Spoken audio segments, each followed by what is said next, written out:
Noisy-le-Grand, c'est une ville exceptionnelle. Dans notre ville, il y a de la diversité, mais également de la richesse. Cette richesse, elle est financière, oui, c'est vrai, mais elle est surtout et avant tout humaine. Notre ville, elle bouillonne littéralement de projets, que ce soit dans le domaine économique, associatif, culturel ou sportif. Et en fait, à Noisy, on a tous les atouts pour réussir.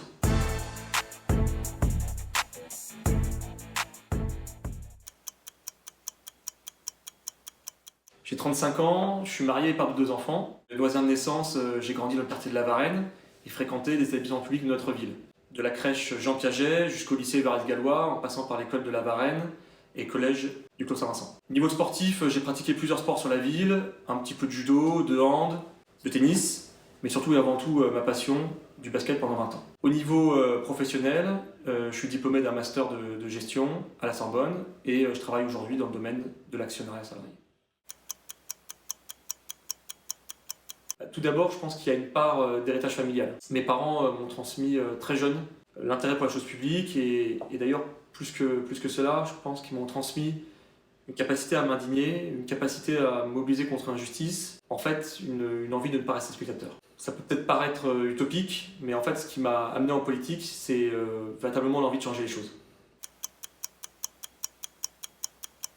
C'est 2004, les Baeurs. J'ai 20 ans, je suis étudiant, et puis je choisis de me mobiliser contre un projet d'expropriation de 67 familles et de construction de 1500 logements. Cet engagement au niveau associatif, je vais ensuite le poursuivre en 2008 et en 2014 sur une liste centriste, également ensuite en 2015, année de notre élection, et je suis élu par le conseil municipal, adjoint maire au développement économique.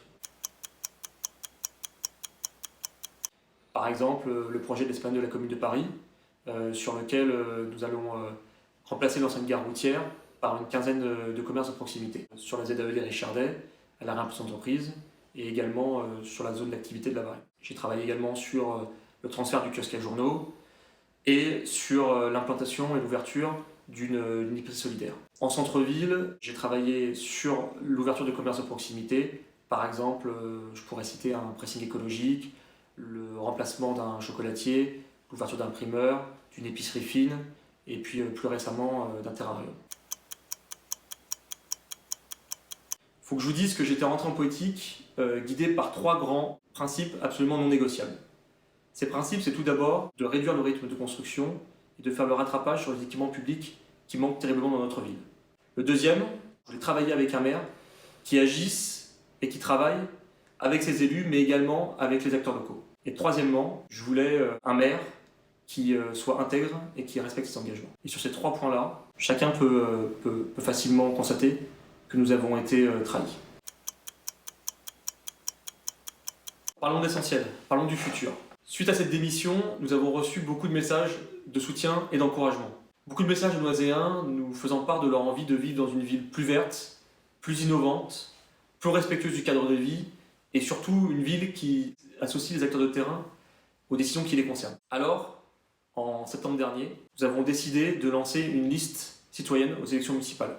Cette liste, elle s'appelle la liste Projet Citoyen. Parce qu'entre 50 et 75% de la liste sera composée de personnes qui n'ont pas d'encartement politique.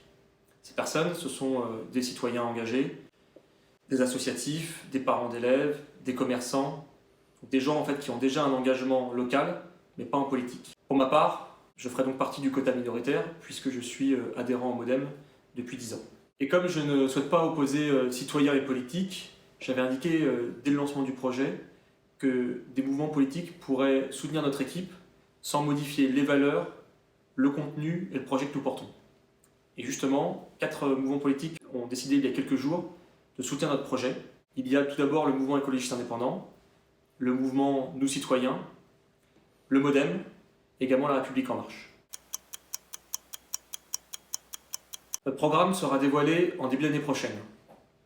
D'ici là, parce que nous sommes une ville citoyenne, nous avons mis en place une démarche de concertation avec des experts de terrain, j'aime pas trop ce terme, mais plutôt des acteurs locaux. Et également en parallèle, nous avons ouvert un grand questionnaire de 90 questions sur 20 thématiques afin de vous permettre de participer à ce projet-là. Donc vous l'avez compris, ce projet, c'est le vôtre, il vous appartient. Et véritablement, je pense qu'en 2020, il est temps d'ouvrir une nouvelle page de l'histoire de notre ville et d'enfin regarder vers l'avenir.